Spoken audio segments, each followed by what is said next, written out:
Picture this, a cycle that repeats itself every 80 to 100 years and bringing with it a series of turns that shapes our societies, our institutions, and our individual freedoms.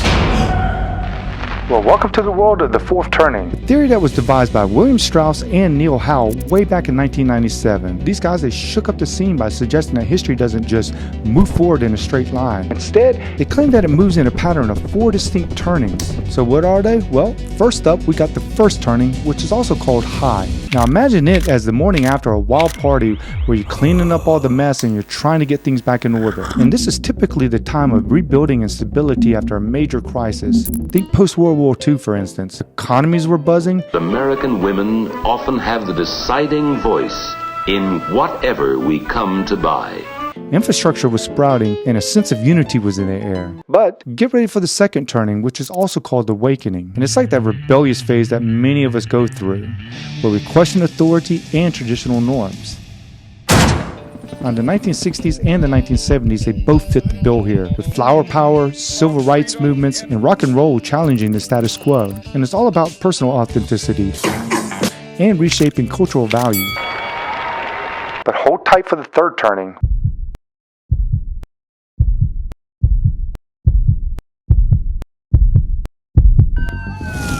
Which is called the unraveling. Now this is where the threads of society actually begin to fray and trust in institutions decreases. 4 LAPD officers in the Rodney King beating case found not guilty. And if you remember the late 20th century, after accusations that the Serbs were committing atrocities against the We've been through so much and to go through this. And the early 21st century. Points or so, Apple shares are just getting hammered this morning. We're down by between 3 and 4.5% generally across these markets. Let's talk about the speed with which we are watching this market deteriorate. It was the worst day on Wall Street since the crash of 1987. You could put half of Trump supporters into what I call the basket of deplorables.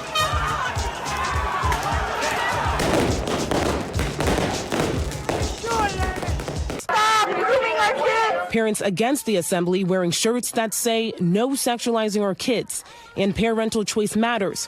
Then you'll recall increasing polarization and a growing skepticism towards authority. And this is a time when individualism takes the front seat, sometimes overshadowing the collective cohesion. But wait, and then finally, well, we got the fourth turning, crisis. Now this is when everything hits the fan.